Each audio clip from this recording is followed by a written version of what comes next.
നമ്മളെ ഇന്നലെ തേടിയെത്തിയ അതീവ ദുഃഖകരമായ വാർത്തയായിരുന്നു ഒരു 4ാം ക്ലാസ്സുകാരി തിരുവനന്തപുരം നേമത്ത് ആത്മഹത്യ ചെയ്തു എന്നുള്ളത്. അപ്പോൾ മരണത്തിൽ ദുരൂഹത തുടരുകയാണ് എന്നുള്ളതാണ്. 9 വയസ്സ് മാത്രം പ്രായമുള്ള കുട്ടിക്ക് ഫാനിന് മുകളിൽ എങ്ങനെ കുരുക്കിടാൻ കഴിയും എന്നതാണ് പോലീസിനെയും കുഴയ്ക്കുന്നത്. തിരുവനന്തപുരം നേമത്ത് കേരളത്തെ മുഴുവൻ നടുക്കുന്ന ഒരു മരണമാണ്. 9 വയസ്സ് മാത്രം പ്രായമുള്ള ഒരു 4ാം ക്ലാസ് വിദ്യാർത്ഥിനി വീടിനുള്ളിലെ കിടപ്പുമുറിയിൽ ആത്മഹത്യ ചെയ്ത നിലയിൽ കണ്ടെത്തുകയായിരുന്നു.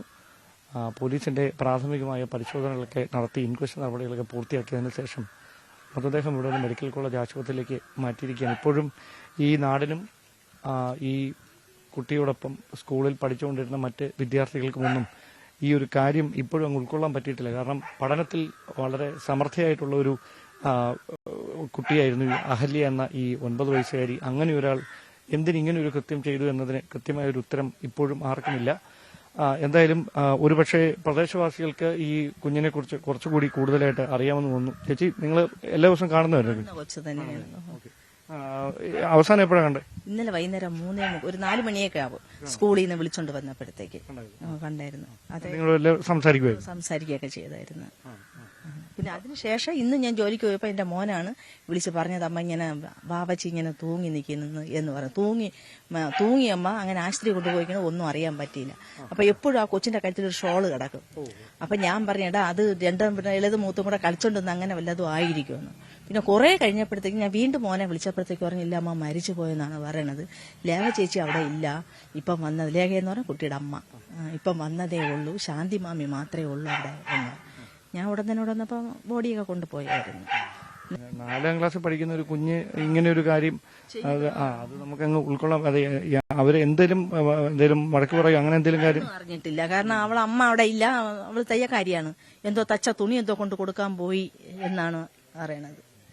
എല്ലാരോടും സംസാരിക്കുന്ന ഒരു പ്രകൃതമായിരുന്നു അല്ലേ? എല്ലാരോട് ഭയങ്കര ചെല്ലത്തിൽ സംസാരിക്കുന്ന ഒരു, കാരണം അത് കുറെ നാൾ അതിനുശേഷമല്ല ഇളയ കുട്ടി വന്നത്. അതുകൊണ്ട് എല്ലാവർക്കും ഭയങ്കര ഇഷ്ടമാണ് ആ കൊച്ചാണ്. പഠനത്തിൽ സമർത്ഥമായിരുന്നു അല്ലേ? സമർത്ഥ. പിന്നെ കറോട്ട പഠിക്കാൻ പോയി, ഡാൻസ് പഠിക്കാൻ പോയി, അങ്ങനെ എല്ലാത്തിലും ഒക്കെ ഉള്ള ഒരു കൊച്ചാണ്.